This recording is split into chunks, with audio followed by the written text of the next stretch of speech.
오늘 말씀의 제목은 용서, 나를 향한 복의 통로입니다. 용서, 나를 향한 복의 통로. 우리는 살면서 많은 사람들과 함께 살아가야 됩니다. 제일 먼저는 우리 가족들이죠. 가족들과 항상 같이 살아야 되고요. 또 학교에서, 회사에서, 직장에서, 동네에서 나와 다른 사람들, 나와 같은 마음이 아닌 사람들과 항상 살아야 돼요.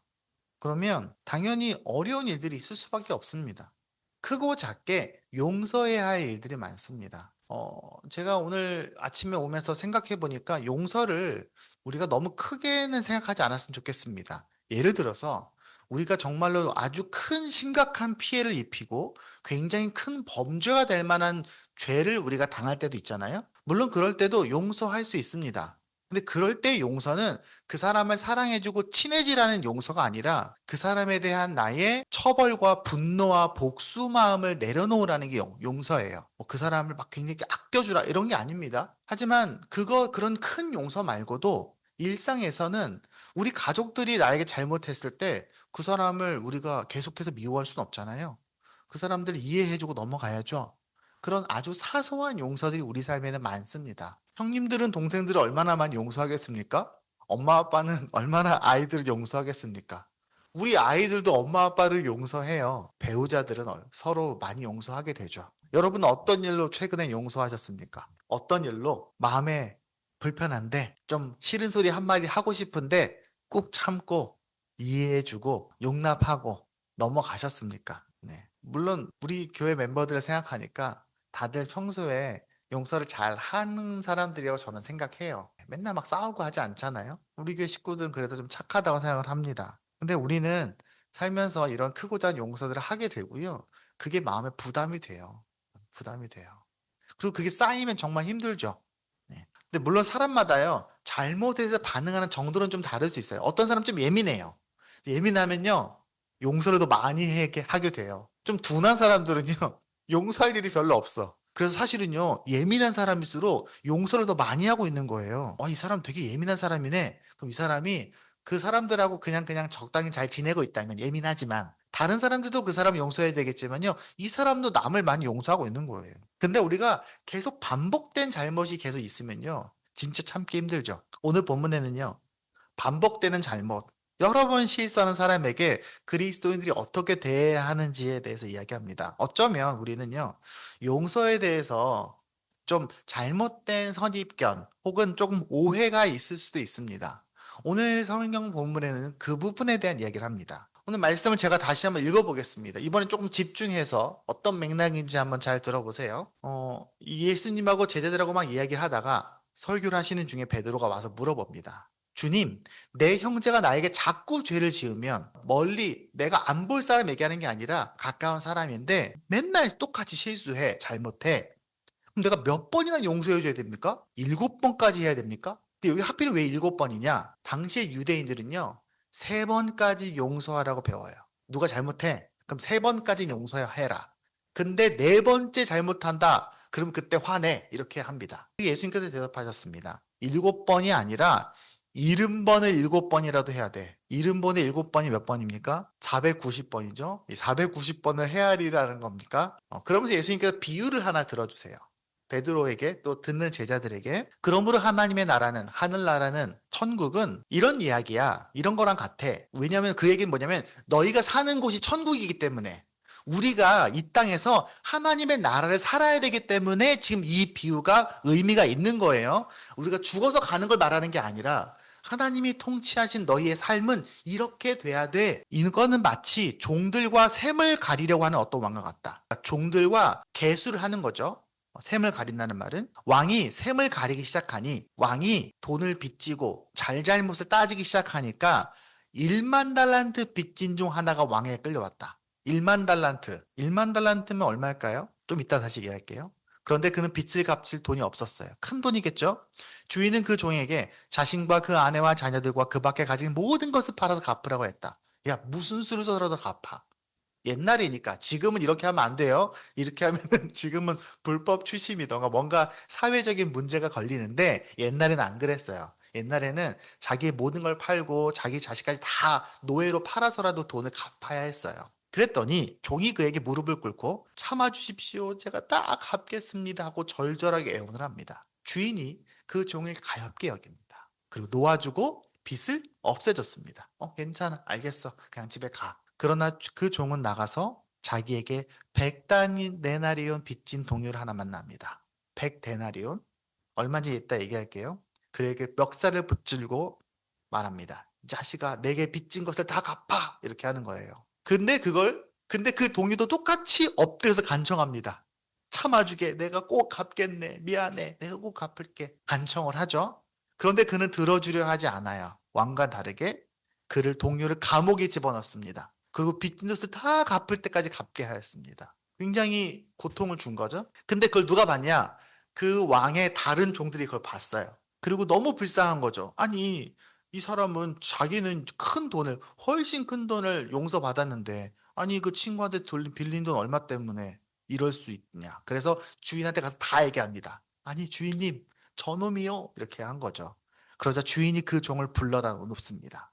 그리고 이렇게 말합니다. 이 악한 종아, 내가 애원하기에 나는 너에게 그 빚을 다 없애주었다. 그런데 내가 너를 그렇게 불쌍히 여긴 것처럼 너도 내 동료를 불쌍히 여겼어야 할 것이 아니냐. 주인이 노하고 그를 형무소 관리에게 넘겨주고 빚진 것을 다 갚을 때까지 가두어 두게 합니다.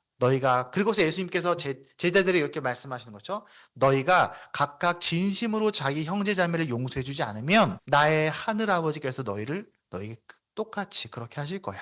이렇게 얘기합니다. 제가 아까 얘기했던 것처럼 베드로는 처음에 이렇게 얘기했어요. 저 7번까지 용서해 줍니까? 베드로는 예수님께 좀 자랑하고 싶었던 거예요.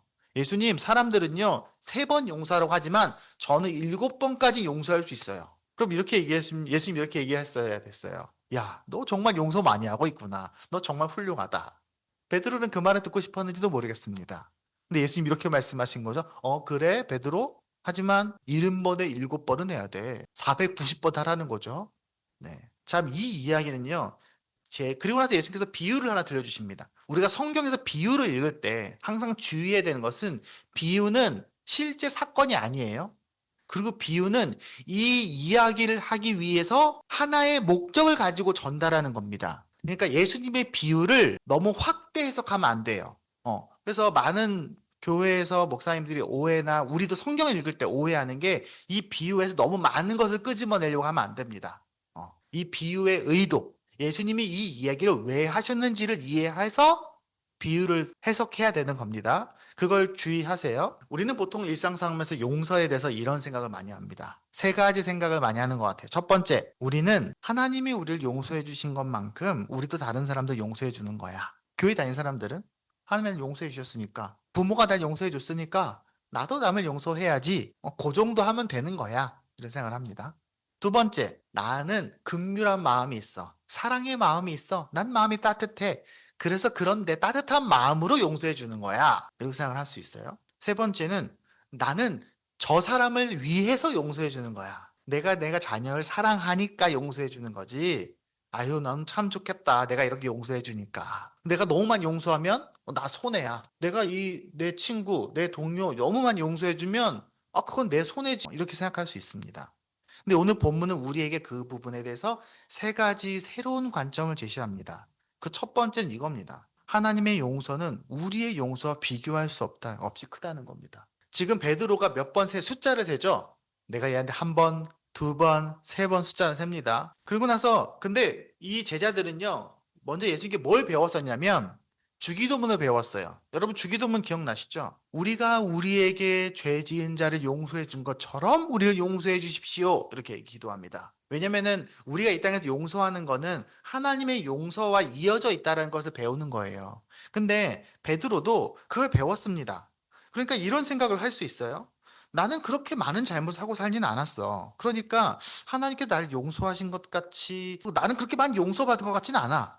나는 잘 살고 있으니까. 그러니까 내가 다른 사람들을 용서해 주는 건 내가 굉장히 선한 마음으로 하는 거야. 물론 예수님도 하나님이 너희를 용서해 주신 것처럼 너희도 용서해야 돼라고 가르치시긴 하시지만 하나님의 용서의 크기가 너의 용서의 크기와 비슷해 이 말하는 건 아닙니다. 그래서 지금 이 이야기를 하는 겁니다. 제가 처음에 이 그림을 보여드렸죠. 무한히 많은 어마어마한 저수지에서 쫄쫄쫄 물이 새는 이 이미지요. 24절에 뭐라고 되어 있냐면요. 왕이 샘을 가리기 시작하니 만 달란트 빚진 중 하나가 끌려왔다. 만 달란트 얼마일까요? 만 달란트는요. 어마어마하게 많은 돈입니다. 얼마나 많은 돈이냐면요.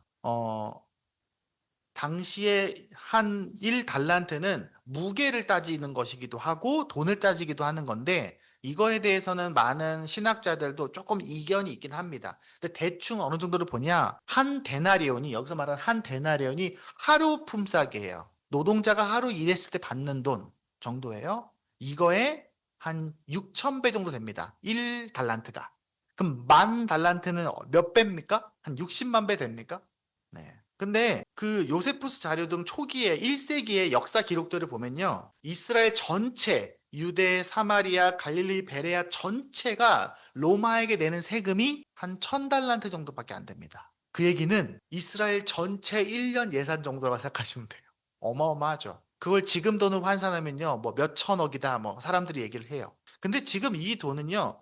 맥락상으로는 엄청 많다, 얼마다 이 얘기를 하고 있는 게 아닙니다. 왜냐하면 1만이라는 숫자는 당시에 로마자로 쓸 수 있는 제일 큰 숫자예요. 이때는 1, 2, 3, 4가 없어요. 이 아라비아 숫자가 없습니다. 그러니까 로마자 이렇게 보죠. I, 뭐 V 이런 걸로 숫자 쓰잖아요. 그렇게 쓸 수 있는 제일 큰 숫자가 만이에요. 그러니까 일반 사람들은 만이라는 단어 이상을 생각할 일이 없어요. 1만이라는 숫자가 사람들이 생각하기에 제일 큰 수예요. 달란트도 사람들이 잴 수 있는 제일 큰 무게예요. 현대는 경제가 발전하고 숫자 수학도 발달했기 때문에 되게 큰 수들을 우리가 많이 배우지만 어릴 때는 100만 원 하면 엄청 큰 숫자잖아요. 그런 것처럼 1만 달란트야 라고 말하면 당시 1세기 사람들이 듣기에는 무한히 많은 돈이야 라는 거에 가까운 겁니다. 그러면은 100데나리온은 얼마일까요? 제가 얘기했죠. 한 데나리온이 대충 하루 품삯입니다. 다른 비유에 보면요. 왕이 그 주인이 포도원 농부가 일한 사람들에게 하루에 한 달란트씩 품삯을 주거든요. 그러니까 100데나리온이면은 우리나라 돈으로 치면은 한 1000만 원, 한 3달치 월급 정도라고 생각하시면 돼요. 네. 일반 노동자니까. 그러니까 지금 이 이야기에서 우리에게 하는 이야기의 첫 번째 메시지는 이겁니다. 얘들아, 너희가 용서하는 건 참 좋은데 하나님이 용서하신 것처럼 너희도 용서해야 되는데 하나님이 너희가 용서하신 이 정도를 너네 용서랑 비교하지는 마. 하나님이 이만큼 했으니까 나도 이만큼 용서하는 거야. 그렇게 비교할 수 있는 게 아니야. 너희가 받은 용서는 1만 달란트야. 너희가 할 수 있는 최고의 용서는 고작 해야 100데나리온 정도야.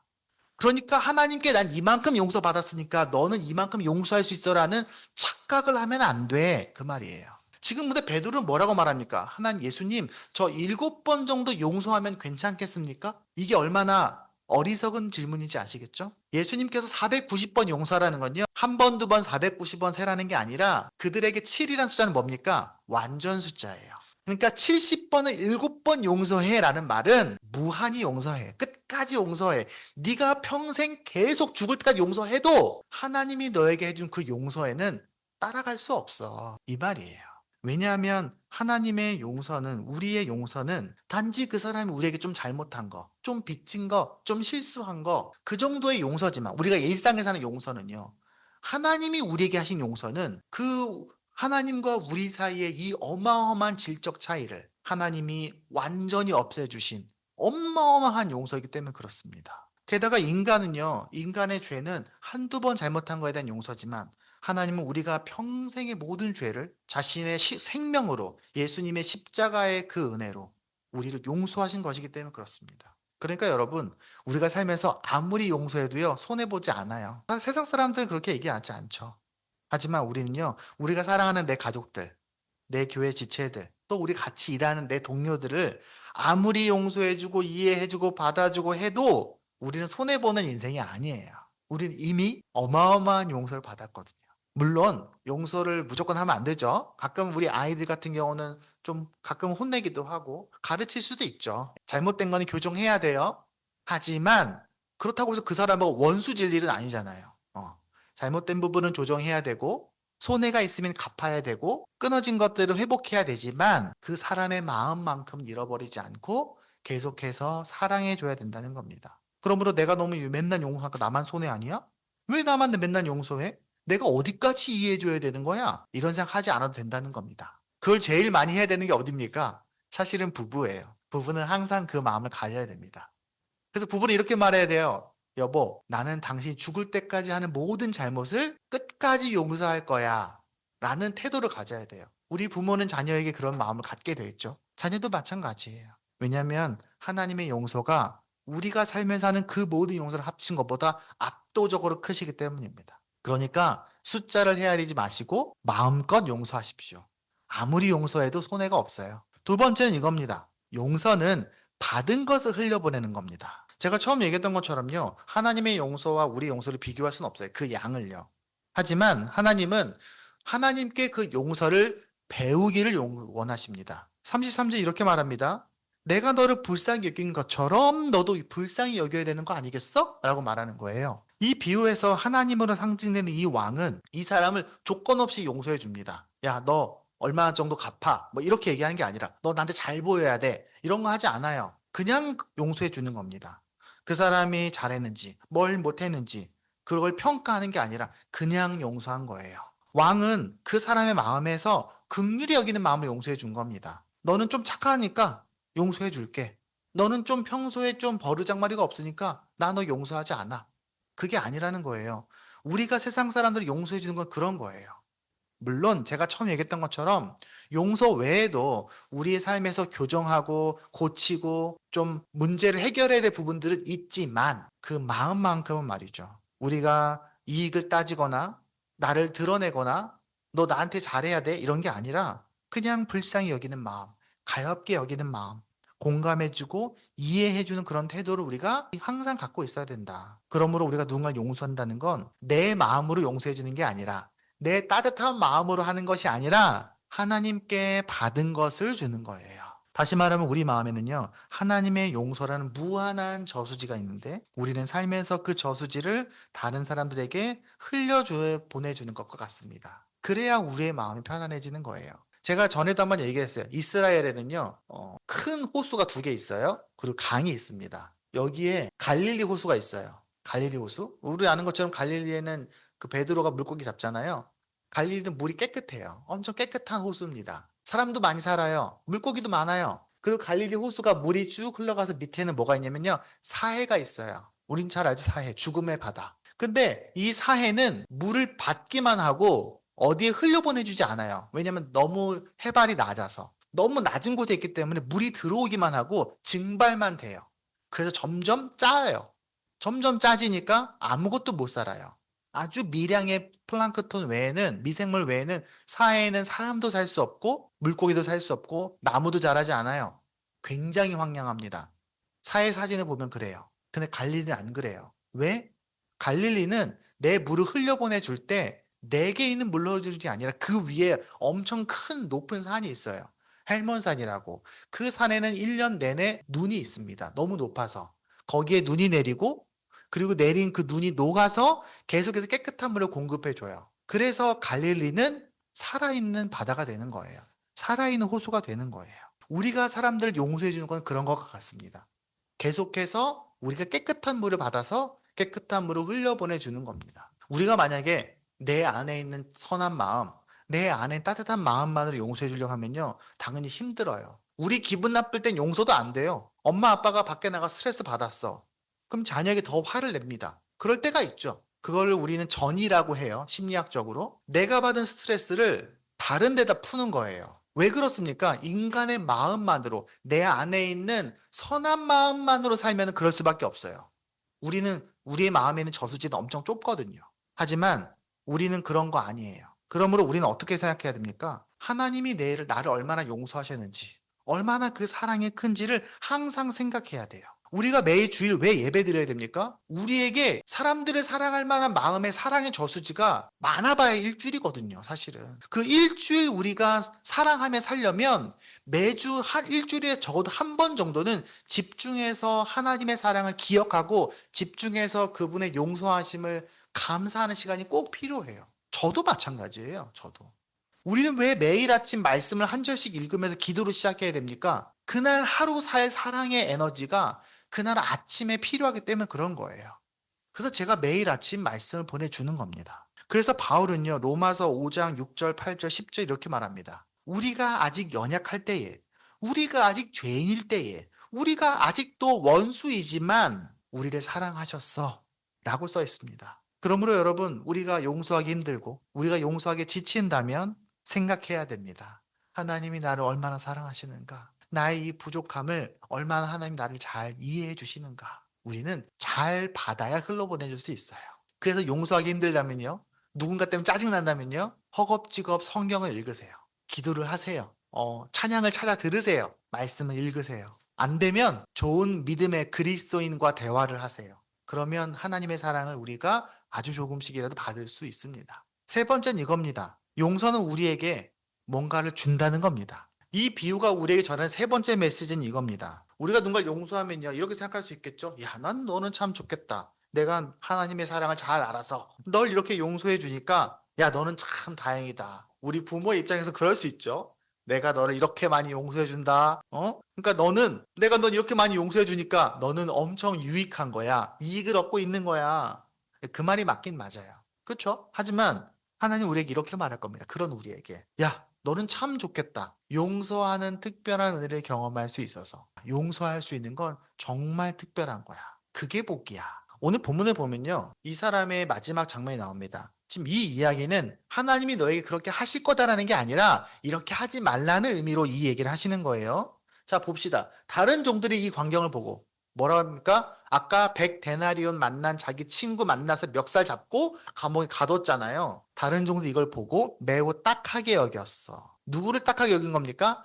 그 100데나리온 빚진 자를 딱하게 여긴 거예요. 왕이 1만 달란트 빚진 자를 딱하게 여긴 것처럼 다른 종들은 100데나리온 빚진 자를 딱하게 여긴 거예요. 그래서 주인에게 다 일렀습니다. 그러니까 주인이 너를 불러다 놓고 이렇게 말하는 겁니다. 내가 너를 불쌍히 여긴 것처럼 너도 그랬어야지. 그래서 그 사람을 다시 감옥에 가둡니다. 자, 보면요, 우리 이렇게 생각할 수 있습니다. 아니, 이 사람이 이 100데나리온 빚진 사람 돈도 없다고 해줬으면, 빚을 다 없이 해줬으면, 아니, 이 사람 자유롭게 누렸을 텐데 그 100데나리온 때문에 결국에는 감옥에 다시 갔네? 참 어리석구나 라고 생각할 수 있겠죠? 네. 이 이야기가 우리에게 전하는 거는 우리가 남을 용서할 때 그 사람이 용서받음으로 인해서 유익을 얻는 것이 있지만 더 큰 은혜는 용서를 해주는 우리에게도 그 유익이 있다는 거예요. 성경에서는 그것을 크게 두 가지로 봅니다. 용서할 때 우리가 얻는 유익.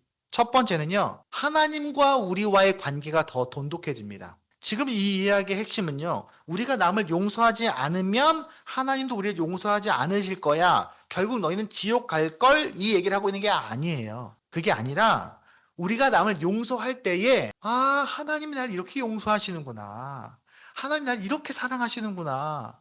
이것보다 훨씬 더 큰 사랑으로 나를 품으시는구나라고 하나님과의 관계를 확신할 수 있다는 겁니다. 우리가 살면서요, 우리는 불안함이 있어요. 하나님이 나를 사랑하시나? 하나님이 나와 함께 하시나? 하나님이 나 혼내지 않으실까? 나한테 실망하지 않으실까? 나 하나님이 나랑 같이 계시는 거 맞아? 불안할 수 있어요. 사람은 다 불안해해요. 이 기독교 역사 속에서 수많은 기독교 논쟁들이 이것 때문에 일어났어요. 여러분도 삶에서 그럴 수 있어요. 저도 그럴 수 있어요. 근데 언제 그 하나님의 사랑을 더 확신할 수 있습니까? 남을 용서할 때. 남의 부족함을 이해해 줄 때. 부족한 내 아이들, 내 친구들, 내 동료들, 내 남편, 내 아내를 좀 받아줄 때, 이해해 줄 때, 그때에 하나님이 나를 얼마나 사랑하시는지를 좀 더 확신할 수 있다는 겁니다. 그것만한 은혜가 뭐가 있겠습니까? 그러면 우리에게 평안함이 있겠죠. 그래, 괜찮아. 자유를, 희망을 누릴 수 있겠죠. 우리가 살면서 누릴 수 있는 이익 중에서 가장 큰 이익이 하나님의 자녀가 되는 겁니다. 그리고 그 자녀됨을 확신하는 것만큼 우리에게 희망을 주는 게 없거든요. 두 번째 유익은요, 사람들과 좋은 관계를 맺게 됩니다.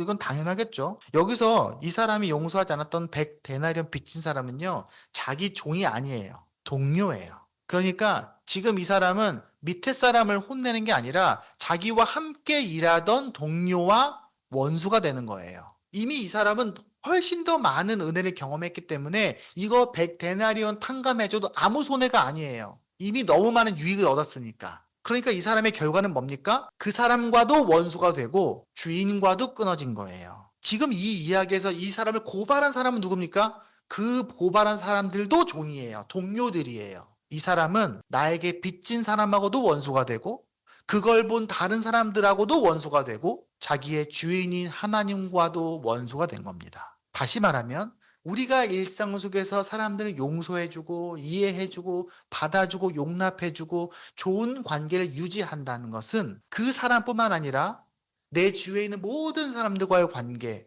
하나님과의 관계 모두에게 긍정적 영향을 끼친다는 겁니다. 그리고 우리가 살면서요, 사실 평화를 누리고 좋은 관계를 맺는 것만큼 유익한 게 없어요. 세상은요, 우리에게 유익을 따지라고 말합니다. 잘잘못을 따지라고 말해요.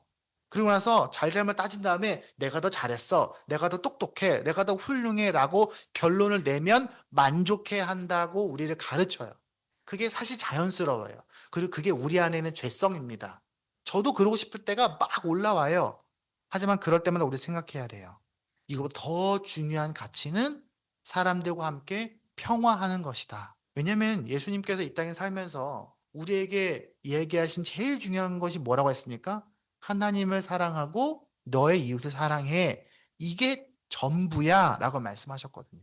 그러므로 우리가 누군가를 용서한다는 것은 우리에게 제일 큰 복이에요. 여러분에게 제일 좋은 거예요. 그러니까 그 용서하기를 주저하지 마시기 바랍니다. 그래서 오늘 설교 제목이 용서가 뭐라고요? 나를 향한 복의 통로. 하나님이 우리를 살리는 방법. 내가 너희를 살리고 싶으니까, 내가 너에게 복을 주고 싶으니까 용서해. 이 얘기예요. 말씀을 맺겠습니다. 오늘 설교 들으면서 여러분 누구 생각이 제일 많이 납니까? 여러분 생각을 하기에 어떤 일들이 떠오릅니까? 물론 배우자일 수도 있고, 자녀일 수도 있고, 부모일 수도 있고, 언니나 형이나 동생이나 친구일 수 있겠죠.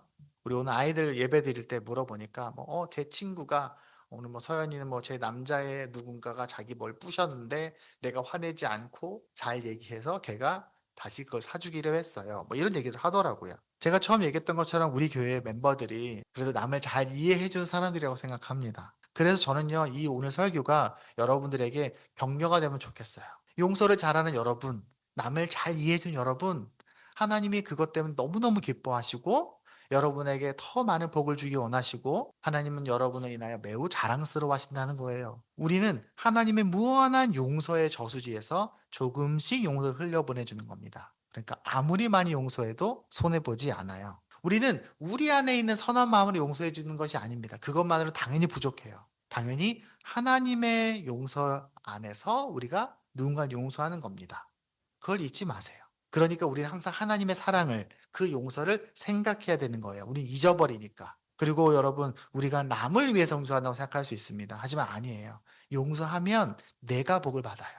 내가 은혜를 경험해요. 내가 평화롭고요. 그 용서가 쌓이면 결국에는 우리가 세상에서 영향력을 주는 사람이 됩니다. 그러므로 여러분 용서하십시오. 세상은 여러분에게 적당히 이익도 좀 챙기고 남에게 용서만 해주는 퍼주는 사람 되지 말라고 말합니다.